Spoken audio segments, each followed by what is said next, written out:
राज्य सरकारच्या वाहतूक विभाग आणि पोलिसांकडून विनाकारण ई चलान अनेक वेळेला ऑनलाईन पद्धतीनं घेतला जातो। त्यामुळे याचा संताप म्हणून बस ओनर्स सेवा संपाच्या महाराष्ट्र ट्रान्सपोर्ट्स ॲक्शन कमिटीतर्फे गुरुवारी 5 मार्च रोजी सकाळी 11 वाजता राज्यभरातील वाहनांसह थेट आझाद मैदानात धडकण्याचा इशारा देण्यात आला आहे।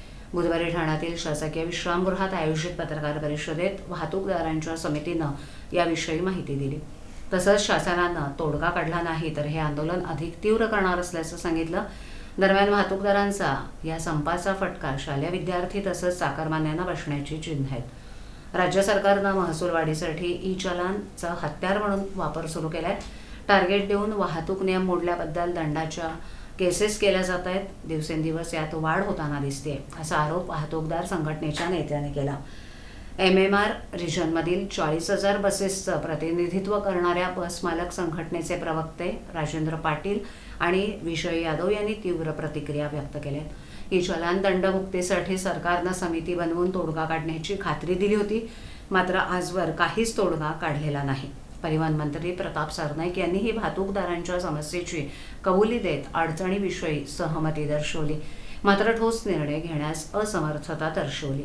ई चलानच्या नावाखाली गैरप्रकार सुरू आहेत। प्रत्येक कॉन्स्टेबलला ई चलान कारवाईचं टार्गेट दिलंय।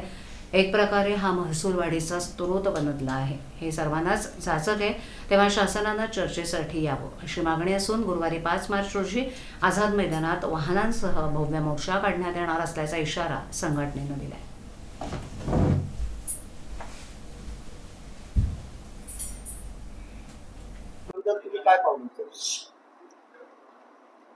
गेले अनेक वर्षापासून आम्ही ई चलन विरोधात आंदोलन करतोय। शासनाने आम्हाला वेळोवेळी आश्वासनं दिली, कमिटी स्थापन केली, परंतु ई चलनच्या नावाने जी रिकव्हरी चालू आहे, टोल टॅक्स आणि थोडक्यात सांगितलं तर रॉबरी, नियमानुसार व्यवसाय करणाऱ्यांकडनं खंडणी वसूल करण्याचं जे धोरण अप्रत्यक्षरित्या ह्या टॅक्स ई चलनच्या माध्यमातून चालू आहे, त्याच्या निषेधार्थ आम्ही उद्या 5 मार्च रोजी चलो आझाद मैदानाचा नारा दिलाय। आम्ही आमच्या गाड्या घेऊन शासनाच्या दरबारात देणार आहेत आणि त्यांना सांगू की आम्ही व्यवसाय कसा करायचा हे सांगा म्हणून।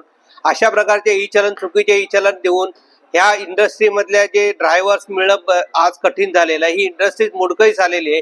ह्या ई चलनाच्या याच्या ओझ्याखाली जसं शेतकरी कर्जाच्या ओझ्याखाली आत्महत्येला गेला, तसा ई चलनच्या ओझ्याखाली वाहतूकदार आता हा आत्महत्याकडे वळत चाललेला आहे। आणि त्या वाहतूकदारांचे आणि आर्थिक कणा वाचवण्यासाठी आम्ही उद्याचा चलो आझाद मैदानाचा नारा दिला। त्याच्या पुढे जर याच्यातून शासनाला जाग आली तर आम्ही उग्र आंदोलन करणार। मी समिती नेमली होती, पण याचिका दाखल केल्या होत्या, त्याशिवाय परिवहन मंत्र्यांची सुद्धा तुमची बैठक झाली होती, त्यात काय निष्पन्न झालं?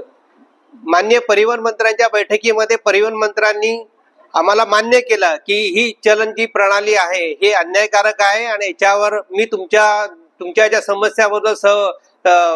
समस्याबद्दल मी तुमच्या सोबत आहे, परंतु त्याच्यावर तोडगा न काढता आहे ते तसंच पुढे रेटून न्यायचं, अशा प्रकारच्या धोरणामध्ये त्यांनी आमची बैठक गुंडाळलेली आहे।